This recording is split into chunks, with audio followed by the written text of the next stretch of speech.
उसके बाद workman compensation reserve, इसको थोड़ा डिटेल में हम देखेंगे, क्योंकि ये बनाया जाता है किसी ना किसी लाइबिलिटी के लिए। वर्कमैन कंपनसेशन रिजर्व बनाया जाता है वर्कमैन कंपनसेशन क्लेम के लिए, डब्ल्यूसीसी के लिए। डब्ल्यूसीआर इज फॉर, डब्ल्यूसीआर किस लिए बनाया जाता है?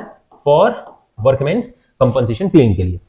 तो in case there is no liability against WCR, अगर भाई डब्ल्यूसीआर के अगेंस्ट में कोई लाइबिलिटी नहीं है, मतलब जितने का डब्ल्यूसीआर था, सपोज एग्जांपल के तौर पे 50,000 का हमारा डब्ल्यूसीआर, ठीक है, अब कोई लाइबिलिटी नहीं है, सीधा इस डब्ल्यूसीआर का जो क्रेडिट बैलेंस था उसको ले जाके पार्टनर्स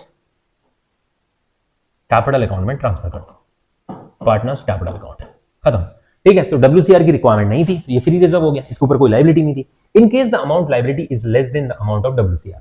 अब यहां पर सपोज करिए हमारा जो डब्ल्यूसीआर है वो 50,000 का है, ठीक है, लेकिन जो हमारा डब्ल्यूसीसी है, वर्कमैन कंपनसेशन क्लेम, वो इससे कम, यानी कि सपोज करो वो 30,000 है। तो भाई सबसे पहले आपको क्या करना है, इस डब्ल्यूसीआर का डब्ल्यूसीआर डेबिट कितने से? 50,000, ठीक है। इस 50,000 के बाद रियलाइजेशन अकाउंट में उतना ही ले जाना है जितने की लाइबिलिटी है। रियलाइजेशन अकाउंट क्रेडिट कर दीजिए 30,000 से, ठीक है, and to partners capital account. बचा हुआ पैसा पार्टनर्स में डिस्ट्रीब्यूट हो जाएगा, कितना? 20,000। अब इस 30,000 की क्योंकि फर्म बंद हो रही है तो इनको अटका के नहीं रखना है। अभी तक हम क्या करते थे, उसे लाइबिलिटी में शो करते थे, तो बैलेंस शीट ही नहीं बचेगी। तो अब हमको क्या कर देना है, रियलाइजेशन अकाउंट डेबिट, इसका पेमेंट भी तो करना पड़ेगा, realisation account debit to bank, ठीक है। तो एक एंट्री ये हो जाएगी, दूसरी एंट्री ये हो जाएगी। कितने का पेमेंट करेंगे? जितने की लाइबिलिटी है, 30,000 की लाइबिलिटी है, 30,000 का हमने पेमेंट कर दिया, ठीक। चौथा case, in case the amount of liability is equal to WCR, यानी कि डब्ल्यूसीआर अगर 50 का है तो डब्ल्यूसीसी भी कितने का है? 50 का ही है। तो आप पहली एंट्री क्या करोगे, इसको ट्रांसफर करोगे WCR to realisation account.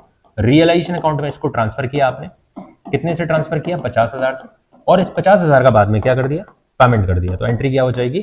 Realisation account debit, realisation account debit to bank. भाई पेमेंट तो करनी पड़ेगी क्योंकि क्लेम आ गया उसके ऊपर, क्लेम के लिए तो बनाया था।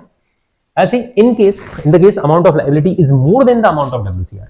सपोज करिए डब्ल्यूसीआर 50 का है, बट लाइबिलिटी जो है ना डब्ल्यूसीसी वर्कमैन कंपनसेशन क्लेम वो 55,000 का है। तो पहली एंट्री तो डब्ल्यूसीआर को राइट ऑफ करने की होगी, तो WCR debit to realisation. Realisation में मैं इसका एक क्वेश्चन भी आपको कराने वाला हूं, 50,000 50,000। अब जो पेमेंट करेंगे ना वो रियल पेमेंट करेंगे जितनी लाइबिलिटी आई है, तो उसकी एंट्री क्या हो जाएगी? Realisation account debit to WCC. बसूली भाई ने इसका कितना पेमेंट कर दिया? 55,000 का पेमेंट कर दिया। सर ये तो फिर 5,000 कहां से आएंगे? अरे ये इसी की वजह से तो लॉस या प्रॉफिट होने वाला है ना।